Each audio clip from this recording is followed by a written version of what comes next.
ചെങ്ങന്നൂരിലെ കുടുംബശ്രീ സരസ് മേളയുടെ മാറ്റുകൂട്ടി SI Sally ബഷീറിന്റെ ഗാനാലാപനം. കാക്കിക്കുള്ളിലെ കലാകാരന്റെ പാട്ട് സരസ് മേളയിൽ എത്തിയവർക്ക് നവ്യാനുഭവമായി.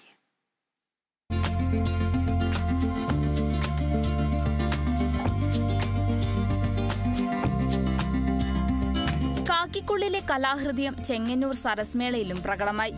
സുഹൃത്ത് സമ്മേളനങ്ങളിലും അഗതി മന്ദിരങ്ങളിലുമൊക്കെയാണ് SI സാലി ബഷീർ ചെറുതായി പാടിത്തുടങ്ങിയത്.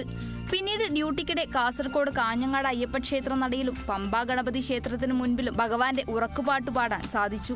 നിരവധി ദേവാലയങ്ങളിലും പൊതുവേദികളിലും സംഗീതം ആലപിച്ചു. പാടിയ ഗാനങ്ങളും ഗസലുകളും ജനമേറ്റെടുത്തതോടെ തനിക്കും സംഗീതം വഴങ്ങുമെന്ന് വിനയപൂർവ്വം തിരിച്ചറിഞ്ഞു.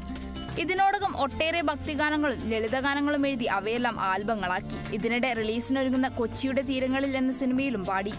പമ്പാ ഗണപതി അമ്പലത്തിലാണ് പാടാൻ തുടങ്ങിയത്.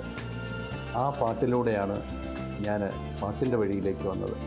വളരെ നാളുകൾ ഇങ്ങനെ പാലിയേറ്റീവ് രോഗികൾക്ക് വേണ്ടി അഗതി മന്ദിരങ്ങളിലും അതുപോലെ തന്നെ രോഗികളായവർക്ക് വേണ്ടിയുമൊക്കെയുള്ള ഫണ്ടിന് വേണ്ടി റോഡുകളിൽ പാടിയിട്ടുണ്ട്.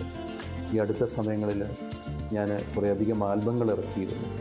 അയ്യപ്പനെ പറ്റിയും റംസാനെ പറ്റിയും യേശുനാഥനെക്കുറിച്ചുമൊക്കെ പാട്ടുകൾ ഇറക്കിയിരുന്നു.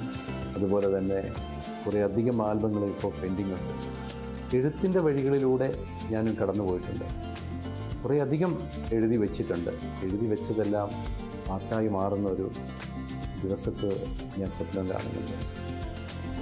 SI സാലി ബഷീർ പോലീസ് സേനയിലെത്തിയിട്ട് 30 വർഷമായി. ഇതിനിടെ മറ്റൊരു നിയോഗം പോലെ പാട്ടെഴുത്തിലേക്കും തിരിഞ്ഞു. 4-ലധികം പുതിയ ആൽബങ്ങളുടെ പണിപ്പുരയിലാണ് 50-കാരൻ ഇപ്പോൾ. Kerala vision news, Alappuzha.